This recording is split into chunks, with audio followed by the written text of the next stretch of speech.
जोनाथनच्या डोक्यातच आलं नाही की काही शिक्षा असेल, गैर असेल. बरोबर सगळ्यांनी पाहिलेलं आहे आणि बहुधा श्रेष्ठी आता ठरवतायत की जोनाथनकडे कळपाचं नेतृत्व सोपवायचं.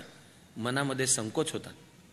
त्या संकोचापोटी जोनाथन मनात म्हणलाच की मला काय नेतृत्व वगैरे काही नकोय, थोडंसं जे माझ्याच्यानी जमलं ते सगळ्यांना सांगायचं आहे आणि म्हणायचं की चला सगळे मिळून आपण या समुद्र पक्ष्यांच्या संस्कृतीचं उत्थान घडवून आणू.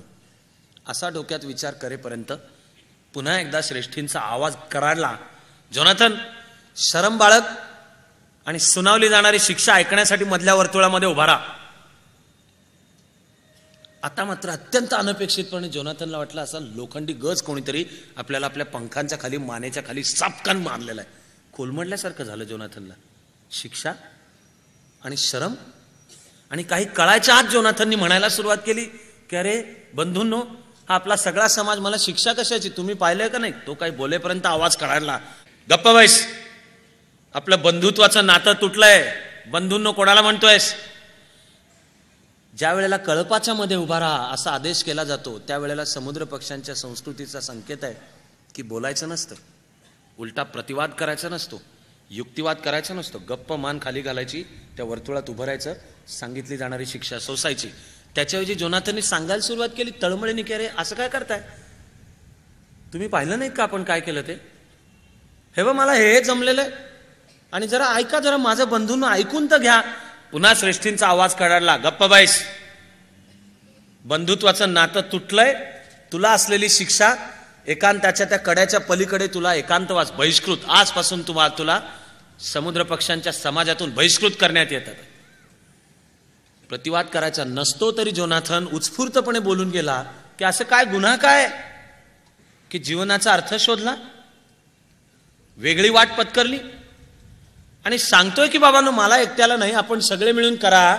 पुन्हा तो जो श्रेष्ठीचा आवाज होता तो कडाडला की सांगतो तुला, पण जास्ती बोलू नको, तुला बहिष्कृत केलेलं आहे. कारण तुझ्या वागण्यामुळे कळपाचं स्थैर्य धोक्यात येतं. तू निघालास जीवनाचा अर्थ शोधायला, पण आमचं सगळ्यांचं म्हणणं आहे की जीवन अज्ञेयही आहे आणि अज्ञातही आहे.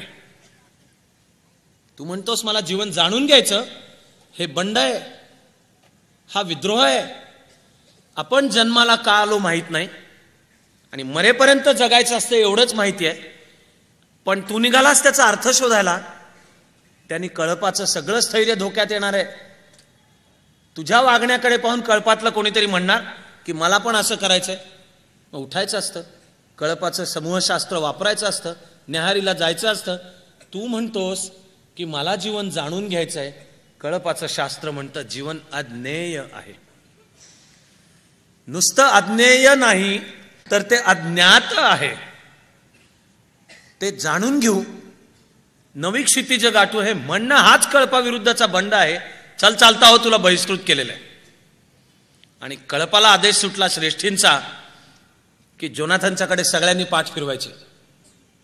त्याच्याशी बोलणं तर सोडाच, जोनाथनकडे साधा जो बघेल त्याला सुद्धा कळपातून बहिष्कृत करण्यात येईल. संपूर्ण कळपाने जोनाथनकडे पाठ वळवली. जोनाथनला माहिती होतं की त्या कळपामध्ये त्याचे आईवडील पण आहेत, त्यांच्या जीवाची तगमग पण असणार आहे. पण कळपाच्या विरुद्ध जाता येण्याची ताकद नसते. आपण एकटे पडलो. जोनाथनला लक्षात आलं की ठीक आहे, आता काय जायचंय आपल्याला, बहिष्कृत आहोत. जी साधना करायची ती एकटेपणाने करायची. मनाशी खंत आणि दुःख वाटत असतानाही शांत चित्त करून जोनाथननी पंख उचलले आणि त्या मध्यरात्री तो कळपापासून निघून गेला. दूरवरचा एक कडा, त्या कड्याच्याही पलीकडे समुद्राच्या पोटामध्ये दंतूर किनाऱ्याला लागून हा एकांत. जोनाथन एकटा तिथे निघून गेला. जोनाथनला खंत एकटा होता याची नव्हती. जोनाथनला खंत कळपाने आपलं ऐकलं नाही याची सुद्धा नव्हती. एकाकीपणाची सवय जोनाथनला होतीच.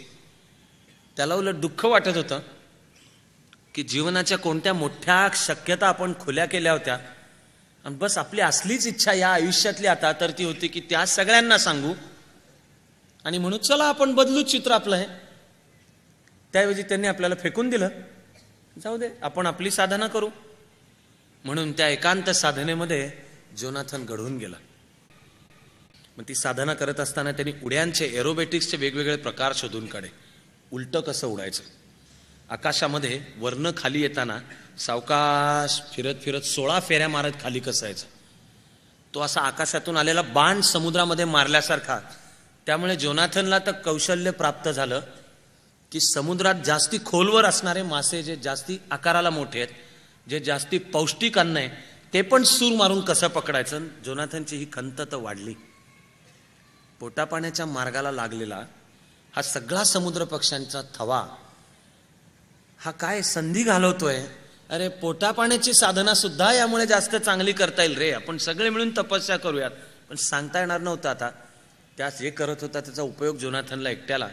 आता प्रश्न भुकेचा नव्हता, त्याला जास्ती चांगलं अन्न मिळणार होतं. आता प्रश्न, आकाश कुंद झालंय, ढग आलेत, धुकं आहे, पावसाची रिपरिप आहे. आणि अशा वेळेला जेव्हा उरलेला समुद्र पक्ष्यांचा थवा भिजलेले कुडकुडते पंख घेऊन पंखांवरची माती झटकत त्या समुद्र किनाऱ्यावर असेल, त्यावेळेला जोनाथन ढगांच्याही वर उठायचा. उंच स्वच्छ आकाशामध्ये त्याला जेव्हा जाणीव असेल की खाली वातावरण कुंद, एकही समुद्र पक्षी हलू शकत नाही, अशा वेळेला आपण त्याच्या वर उठलेलो आहोत आणि स्वच्छ सूर्यप्रकाशामध्ये एका खुल्या वेगळ्या आकाशामध्ये आपण विहार करतो. दुःख एवढंच की हे सगळ्यांना सांगता नाही येत आहे. असा किती काळ गेला, अशी किती साधना झाली, जोनाथनला कळलं नव्हतं. एका दिवशी सकाळच्या वेळी त्या उपड्या घुमटाच्या खाली स्वतःची साधना आकाशामध्ये करत असताना अचानक जणू त्या घुमटांनी ठरवलेली जी क्षितिजाची दिशा असेल ती दिशा भेदून कुठले तरी 2 समुद्र पक्षी जणू कुठल्या तरी वेगळ्या मितीतून आल्यासारखे असे आले आणि काही काळाच्या जोनाथनच्या शेजारी आले. जोनाथननी त्यांच्याकडे एक क्षणभर पाहिलं. या 2 समुद्र पक्ष्यांचे पंख विलक्षण शुभ्र होते. त्या 2 पक्ष्यांचे डोळे चकाकत होते आणि त्यांच्या चेहऱ्यावर एक अत्यंत शांत असं स्मितहास्य होतं. जोनाथननी काही काळाच्या आत त्यांची परीक्षा घ्यायला सुरुवात केली. झपकन आकाशातून दिशा बदलली, प्रचंड वेग वाढवला त्याने. त्याच्या शेजारचे पंखांच्या टोकाला आपल्या पंखांचं टोक लावून उडत असलेले जे 2 समुद्र पक्षी होते, हे तितक्याच सहजपणे त्यांनी पण सूर मारला, वेग बदलला. जोनाथनच्या शेजारून त्याच्या बरोबरीने आले.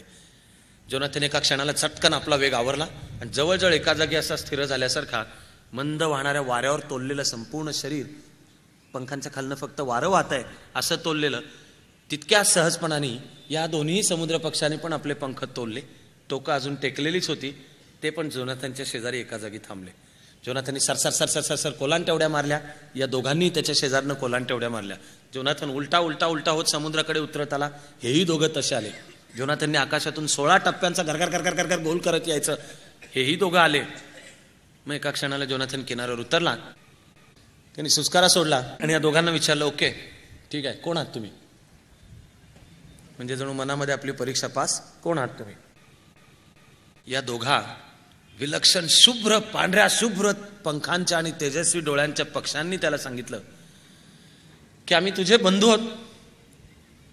तुझी इथून जायची वेळ आली, तुला न्यायला आलो होतो. तर जोनाथन गडबडून गेला आणि म्हणाला, कसले बंधू? माझं कोणी बंधू नाहीत, माझा कोणी कळप नाही, आणि कुठं न्यायला आला तर कुठले माझ्या इथले दिवस संपले? मग हे दोघं म्हणाले की बघ, इथे शिकण्याचं आहे ते तुझं पूर्ण झालं. तुला आता एका जाणीवेच्या वेगळ्या स्तराला जायचंय आणि वेगळ्या विश्वामध्ये जायचंय. तिथे तुझे गुरुबंधू वाट पाहतात आणि तुला आम्ही तिथे न्यायला आलेलो. पुन्हा जोनाथननी प्रश्न विचारला की कसली जाणीव, कसला स्तर आणि काय नवीन शिकायचं? झालं ना माझं, आता हे 214 पार नाही करतायत, ही मर्यादा मला कळली. ते दोघं स्मितहास्य करत त्याच्याकडे पाहत उभे राहिले. आणि आजपर्यंतच्या आयुष्यामध्ये जे घडलं होतं, पुन्हा पुन्हा झालेलं होतं, ते जोनाथनचं पुन्हा एकदा झालं. ते म्हणजे अंतःकरणाच्या खोल तळातून हा ज्ञानाचा स्वच्छ सूर्यप्रकाश उगवल्यासारखा प्रकाश. की अरे हो, कसं काय आपण म्हणतो की शिकणं संपलं? शिकणं संपत नसतं, ते अनंत आहे. आपण ज्या मितींच्या विश्वामध्ये राहतो तिथलं शिकणं संपलं. पण हे जे म्हणतायत की आता तुझा कळप, अशीच साधना करणारी तिथे तुला घेऊन जायला आलो. जोनाथननी त्यांच्या डोळ्याला डोळे भिडवले. मनांचा संवाद झाला. तिघही हसले आणि होते त्या भूमीवरून त्या तिघांचंही उड्डाण झालं. ज्या आकाशाच्या घुमटाखाली जोनाथन जगत होता ती मिती पार झाली. आकाशामागून आकाश, क्षितिजा मागून क्षितिज पार करत गेले. शेजारून हे दोघंही जोनाथनच्या उडत होते. उडत असतानाच जोनाथनच्या लक्षात आलं की आपल्या काळपट राखाडी पंखांचा रंग सुद्धा हळूहळू हळूहळू बदलत चाललाय. तो बदलत गेला. ज्या विश्वामध्ये त्यांना प्रवेश करायचा होता तिथे पोचेपर्यंत शेजारच्या 2 समुद्र पक्ष्यांनी इतक्या जोनाथनच्याही पंखांचा रंग झाला पांढरा शुभ्र. जोनाथनचं मन त्याला सांगत होतं की आपण स्वर्गात जातो. कारण ज्या विश्वात आपण जगतो त्याच्या पलीकडचं कोणतं तरी विश्व, आपण साधना केली, तपस्या केली, एकाकी पण सोसलं, आता आपल्याला स्वर्गामध्ये प्रवेश करायचा आहे. तो ज्या विश्वात पोचत होता तिथे हिरवगार, शांत, शीतल असं जंगल होतं. दंतूर समुद्र किनारा होता. थोडे काही समुद्र पक्षी आपापल्या ठिकाणी बसलेले आहेत असं चित्र होतं. आकाशातून अजून उतरायच्या आतच या मितीच्या विश्वामध्ये त्यांनी प्रवेश केला. तसं आकाशातच जोनाथनला जाणवलं की या थोडे जे आहेत त्यांनी मिळून आपलं स्वागत केलंय. कुठे शब्द नव्हते, कुठे जोनाथन या नव्या विश्वात तुझं स्वागत आहे हे नव्हतं, पण मनांचा मनांशी संवाद होता. जणू ये हृदयीचे ते हृदयी घातले. त्याला शब्दांची आणि आवाजांची गरज नव्हती. जोनाथनला उतरायच्या आधी जाणवलं की आपलं इथे स्वागत झालंय. आणि हो, आपल्यासारखा विचार करणारे थोडे जण आता इथे आपापली साधना करतात. त्यांचं साधनेच्या ज्या मार्गावर विलक्षण प्रेम आहे त्या मार्गाने ते आपापली साधना करतात. आपापली साधना करत असताना ते आपल्याला म्हणतायत की तुझं स्वागत आहे. आकाशामध्ये अजून असताना जोनाथनने डोळे मिचकवले. जोनाथन म्हणला, अरे हा कसला आलाय स्वर्ग? हा स्वर्ग? स्वर्ग त्याची स्वर्गाविषयीची कल्पना काहीतरी. हा कसला आलाय स्वर्ग? फार तर काय, आता आपण आणखीन वेगाने 214च्या ऐवजी 250, 300, कधीतरी 700. तो मनाला विचारत होता की कसला झाला स्वर्ग. असं म्हणेपर्यंत तो किनाऱ्यावर उतरला. हे 2 पक्षी शेजारून त्याचं स्वागत करत निघून गेले. समोर या नव्या विश्वातले जोनाथनचे गुरुदेव होते. आणि जोनाथन काही म्हणायच्या आत हे जोनाथनचे गुरुदेव म्हणाले की तुझ्या मनात प्रश्न येणं चालू झालं की नाही? मग हा स्वर्ग नाही आहे, पण प्रश्न आले ना, आता शिकायला सुरुवात कर. मग त्या गुरुदेवांनी त्याला उड्डाणाचे वेगवेगळे प्रकार शिकवणं चालू केलं आणि सांगितलं की हा तुझा गुरुबंधू सुलिवन हा तुला या विश्वातले उड्डाणाचे वेगवेगळे प्रकार शिकवेल आणि तुझी साधना, तुझी तपश्चर्या तू चालू ठेव. उड्डाणाचे आणखी वेगवेगळे प्रकार, आत्तापर्यंत कल्पना केली नव्हती असे प्रकार, देहातल्या आधीच्या असलेल्या मर्यादा दूर झालेल्या आहेत त्या ओलांडून आता पलीकडच्या नव्या विश्वामध्ये सुद्धा आपण जातो, हेही त्याला लक्षात आलं. पण साधनेचे असे अनेक दिवस गेल्यानंतरही त्या मितीच्या विश्वातही जोनाथनला जाणवणं चालू झालं की अरे हे कुठे, पुन्हा इथली एक मर्यादा आहे. मनाशी जोनाथन आश्चर्य करत होता की आपल्याला कोणी सांगितलं की स्वर्ग म्हणजे जिथे मर्यादा नाही.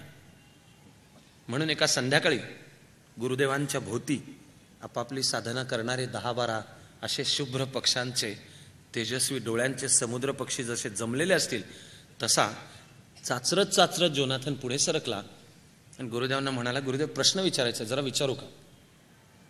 गुरुदेव मनात हसले, म्हणाले विचार प्रेमाने. त्यांच्या नजरेमधून सुद्धा प्रेम पाझरत असावा असं होतं. विचार जोनाथन, विचार. तो म्हणाला, गुरुदेव हा स्वर्ग नाही. मला वाटलं आपण जी तपश्चर्या करणार आहोत त्याच्यात कुठेतरी अशा ठिकाणी जाणार की जिथे आपण स्वर्गामध्ये पोचणार आहोत. गुरुदेव म्हणले, बरोबर आहे, पण स्वर्ग काय अशी तुझी समजूत आहे? स्वर्ग म्हणजे वेग आहे? स्वर्ग म्हणजे कुठला आकडा आहे? तू जर वेगाला स्वर्ग समजायला लागलास तर कितीही वेग गाठला तरी तो काहीतरी आकडा आहे. ते जोपर्यंत मोजता येतं, ते जोपर्यंत परिमेय आहे तोपर्यंत त्याला मर्यादा आहे आणि त्याला शेवट आहे.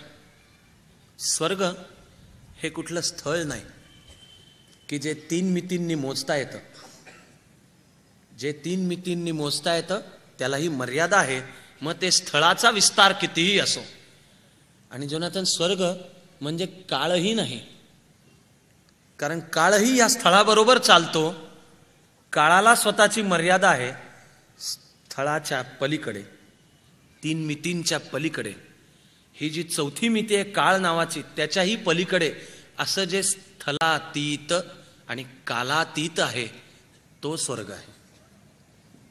जोनाथन, स्वर्ग म्हणजे पूर्णत्व.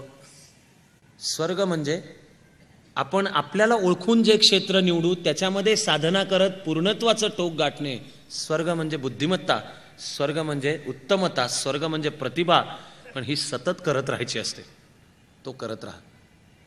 हे बोले बोलेपर्यंत गुरुदेवांनी डोळ्याची पापणी लवायच्या ते जिथे बसलेले होते तिथून ते एकदम दिसेनासे झाले आणि लांब दुसऱ्या एका खडकाच्या पोटामध्ये जोनाथनला ते बसलेले दिसले. तिथे बसलेले दिसत आहेत त्यावेळी जोनाथन पापणीला होते तो पुन्हा एकदा तिथनं गुरुदेव अदृश्य झाले आणि समोर जिथे बसलेले होते तिथे आले. जोनाथननी पापण्यांची फाडफाड फाडफाड पिटपीट पिटपीट अशी चालू ठेवली. म्हणले, हे तुम्ही काय केलं, हे काय केलं तुम्ही, हे मला असं शिकायचंय.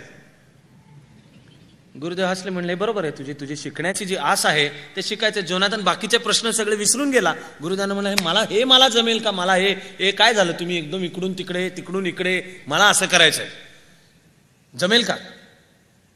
गुरुदेव म्हणले, अर्थातच जमेल, का नाही जमणार, जमेल की. कसं जमेल, कसं जमायचं त्याची गुरुदेवांच्या मते कला एकदम सोपी होती. गुरुदेव म्हणाले की पंखांच्या या टोकापासून त्या टोकापर्यंत हा 42 इंचांचा देह म्हणजे आपण नाही, आपण आहोत त्या देहामधलं चैतन्य. पण जोपर्यंत आपण त्या देहात स्वतःला मर्यादित मानतो तोवर ह्या मर्यादा आहेत. उड्डाणाचं हे नवं पूर्णत्वाचं टोक तुला गाठायचं असेल तर त्या देहाच्या पलीकडे जाणे, स्थलाच्या पलीकडे जाऊन इथे असणे आणि कालाच्या पलीकडे जाऊन आत्ता असणे, जीवन आणि त्याचा क्षण, ज्या विश्वाच्या चैतन्याचे आपण अंश आहोत तो जाणून घेणे म्हणजे इथे आणि आत्ता, स्थलातीत आणि कालातीत होणे, या देहांच्या मर्यादांच्या पलीकडे जाता येणे. तर त्याच्यासाठी हे बा असा स्थिर बैस, डोळे मीठ आणि चित्त पूर्ण एकाग्र करून तुझी साधना चालू ठेव. चित्ताला संदेश पाहिजे की आपण म्हणजे हा देह नाही. ऐकलं ते जोनाथनला काय फारसं काय कळलं नाही, पण गुरुदेव म्हणत होते तेवढं त्याला पटलं की चला तुम्ही म्हणताय ना, थांबतो ना असा स्थिर, काय बिघडतंय, म्हणतो ना मनाला, करतो ना चित्त स्थिर. तसं त्यांनी केलं. किती काळ झाला सुलिवन बरोबर असायचा, मोकळ्या वेळात ते गप्पा मारायचे, पुन्हा दोघं आपापली साधना करायचे. एक दिवस जोनाथननी डोळे उघडले तर अचानक त्याला दिसलं की कुठल्या तरी वेगळ्याच विश्वात आपण होतो. ते वेगळं विश्व म्हणजे ज्याचं आकाश हिरवं आहे, ज्यामध्ये तांबूस रंगाचे 2 सूर्य आहेत आणि ज्यामध्ये पाण्यामधून झाडं उगवलेली आहेत वर. एक क्षणभर त्यांनी डोळे उघडले आणि त्याला काय कळेच ना की हे काय झालं, आपण इथे कुठे येऊन पोचलो. मेंदू मधला तो गोंधळ त्याला कळतोय. त्यावेळेपर्यंत त्याला दिसलं की शेजारी गुरुदेव आहेतच. म्हणजे त्यांनी विचारलं की हे काय गुरुदेव, हे काय झालं नाही, शेजारी कोण, तुम्ही कसे काय इथे, आपण कुठे आलो, हे 2 सूर्य काय, हे हिरवा आकाश काय, पाण्यातून उगवणारी झाडं काय आहेत, आपण कुठे आलो. उत्तर न देता गुरुदेव त्याच्याकडे बघत बसलेले होते. हसले आणि त्यांच्या हसण्यात जोनाथनच्या लक्षात आलं की अरे चा, आपण जी साधना करत होतो त्यामध्ये विचारांच्या विश्वामध्ये जाता येणं म्हणजे देहाच्या मर्यादांच्या पार. त्यात आपण हे विचारांचं विश्व निर्माण केलं होतं की मला असं विश्व की जिथे 2 सूर्य आहेत, आकाश हिरवं आहे आणि पाण्यामधून झाडं उगवत आहेत, तशा विश्वात मी पोचलो. की मनात तो विचार, मनात तो चित्र आलं, ते चित्र समोर आणि मी त्या विश्वामध्ये आलो. हे जोनाथनच्या लक्षात आलं. आत्तापर्यंत जोनाथन आणि गुरुदेवांचा संवाद मनांनी होत असे हे विसरून जोनाथन ओरडला, जोरात ओरडला, चोच वापरून ओरडला की अरे च्या जमतं की. गुरुदेव हसत त्याच्याकडे बघत होते. म्हणले म्हणजे तुला काय वाटलं, जमतं ना. आपण नेमकं काय करतो आहोत हे जेव्हा माहीत असतं तेव्हा जमतंच. आणि तुला समजलं का तू काय केलंस ते, तुला आत्ता जमलं देहाच्या मर्यादांच्या पलीकडे जाणं. या क्षणासाठी का विना तुला जमलं की त्या मूळ विश्व चैतन्याचे आपण अंश आहोत. तो जो आद्य ईश्वरीय समुद्र पक्षी असेल त्याचेच आपण अंश, तू आहेस, मी आहेस, असेच आपण आहोत. आणि ते तुला कळलं. सगळी तपश्चर्या चालू असताना जोनाथनला हळूहळू जाणवत गेलं की कुठलं तरी एक पूर्वीचं आपला जन्म होता, एक विश्व होतं, एक किनारा होता. त्यावेळी आपले पंख राखाडी रंगांचे होते, तिकडे हजारो समुद्र पक्षी होते. ते असे सकाळी हे विसरत चालला, तो या स्मृती मागं पडत चालल्या, विरत गेल्या आणि मग उरलं ते एक प्रसन्न असं त्याचं साधनेचं विश्व. विचारांच्या मितीमधलं उड्डाण जमल्यानंतर गुरुदेव त्याला म्हणाले की आता तुला जे जमायला पाहिजे जोनाथन ते आहे प्रेम आणि करुणेच्या प्रांतातला विहार. अस्तित्वाची ही मिती फार वेगळी आहे. ती 3 मिती स्थळांच्या, त्याला जोडलेली चौथी काळाची, याही पलीकडे जाणाऱ्या विश्वाच्या कोणत्या तरी 12 मिती असाव्यात, त्याच्या पलीकडची आहे. मन काय, बुद्धी काय, चित्त काय, पण या सर्वाकडे अलिप्तपणे पाहत अस्तित्वाचं कोडच समजून सर्व जीवमात्रांच्यावर प्रेम करता येणे, अंतःकरण करुणेने ओथंबलेलं असणे. आणि ती करुणा म्हणजे दया नाही आहे, ती करुणा म्हणजे समज आहे. दुसऱ्या अस्तित्वाच्या चित्तात शिरून तो कसा वागतो, का वागतो, त्याची सुखदुःख कोणती, ती माझी सुखदुःख आहेत ही समज आहे. तर जोनाथन, उड्डाणाचा तुला आता जो प्रकार शिकायचा तो हा प्रेम आणि करुणेच्या मितीमधलं उड्डाण तुला आता शिकून घ्यायचंय. अलीकडचं तुझं सगळं झालं. असं बोलत असताना गुरुदेवांचं शरीर होतं त्या जागी कंप पावायला लागलं. तो कंप जसा वाढत गेला तसं जोनाथनला की त्यांचा पांढरा शुभ्र देह असा विरत विरत चाललाय आहे, तिथे पारदर्शक होत चाललेला आहे. जोनाथन ओरडला की गुरुदेव हे काय करताय? त्या देहाचा कंप आणि पारदर्शक होत चाललेला देह असताना गुरुदेवांनी शेवटचंच त्याला सांगितलं की जोनाथन, चर्मचक्षु जे सांगतायत त्यावर विश्वास ठेवू नको. सत्य चर्मचक्षूंना कळतं त्याच्या पलीकडे आहे. माझ्याच्याने तुला जे द्यायचं होतं ते माझं इथलं काम संपलं. आता मलाही एका वेगळ्या मितींच्या विश्वात जायचंय. पण हे लक्षात ठेव, देह संपूर्ण दिसेनासा होईपर्यंत गुरुदेवांच्या तोंडातलं शेवटचं वाक्य होतं, जोनाथन, प्रेम आणि करुणेच्या प्रांतातलं तुझं उड्डाण विसरू नकोस. आणि हे वाक्य संपलं आणि गुरुदेव होते तिथे दिसेनासे झाले. जोनाथन जड अंतःकरणाने थांबला. शेजारी सुलिवन होता. म्हणाला, जोनाथन आता आपल्याला पुढची साधना करायची. जोनाथन एक जड सुस्कारा सोडला आणि सुलिवनच्या बरोबर आकाशात उड्डाण घेतलं आणि त्यांचं पुढची जी आणखी साधना आहे ती चालू राहिली. की पुढची साधना जसा जोनाथन करत होता, जसे दिवस जाऊ लागले तसं हळूहळू हळू जुन्या आयुष्यांच्या स्मृती त्याच्याकडे परत यायला लागल्या. जोनाथनला आठवायला लागलं की अरे आपण विसरलो, आपण तो कडा, त्या कड्याच्याही पलीकडे असलेले हजारो समुद्र पक्षी, त्यांचे राखाडी पंख आणि जीवनाचा केवढा मोठा जो अर्थ आहे तो त्यांना समजलेला नाहीये. जोनाथनला वाटायला लागलं की आपल्याला परत गेलं पाहिजे, त्या विश्वामध्ये आपल्याला परत गेलं पाहिजे. एक दिवशी गप्पा मारता मारता मनांनीच तो सुलिवनला म्हणाला की सुलिवन, तो आधीच्या माझ्या आयुष्यातला जो कडा आहे ना तो मला बोलवतोय रे. तो मला कुठला तरी असाच बंडखोर समुद्र पक्षी, त्याला कळपाने बहिष्कृत केलेला असणार आहे, मला तिथे जावंसं वाटतंय. सुलिवन म्हणाला, काय वेडा आहे का काय, असा कसा तू विचार करतोयस? जे त्या सगळ्या साखळ्यांच्या मध्ये गुंतलेले आहेत आणि चिखलामध्ये लडबडलेली त्यांची जीवन आहेत, त्यांना नकोच आहे त्याच्यावर उठायला. तू जाऊन काय त्यांना विद्वत्ता आणि ज्ञान देणार आहेस? हे विसरू नको की तो कळपच आहे, त्यांनी तुला बहिष्कृत केलेलं होतं. तरी जोनाथन म्हणत राहिलं, ते असू देत, कारण त्यांना कळत नाही हो त्यांनी काय केलं ते. त्यांना त्यांचं काय चुकलं हेही समजत नाही आणि त्यांना आयुष्यातल्या कोणत्या संधी आणि कोणत्या शक्यता समोर खुल्या होत नाहीयेत हे पण समजत नाहीये. आपण काय राग बाळगायचा, आपण जाऊ आपल्या परीने त्यांना हे ज्ञान देऊ. सुलिवन म्हणाले, बघ एक क्षणभर, एक मिनिट, तू ज्या वेळेला इथे पोचलास त्यावेळेला पुढच्या साधनेचं मार्गदर्शन करायला जर गुरुदेव इथे नसते तर तुला मार्गदर्शन कोणी केलं असतं रे? हे बघ, गुरुदेवांनी तुला सांगून ठेवलंय, आता तुझं काम इथपर्यंत जे पोचतील त्यांना मार्गदर्शन कर. हे जोनाथनला पटलं. बरोबर आहे, आपण इथे पोचलो त्यावेळेला जर गुरुदेव नसते तर आपल्याला मार्गदर्शन कोणी केलं असतं? तो थांबला. तरी सुद्धा पुन्हा पुन्हा त्याला आठवण येत राहिली, एक तीव्र अशी ओढ वाटत राहिली.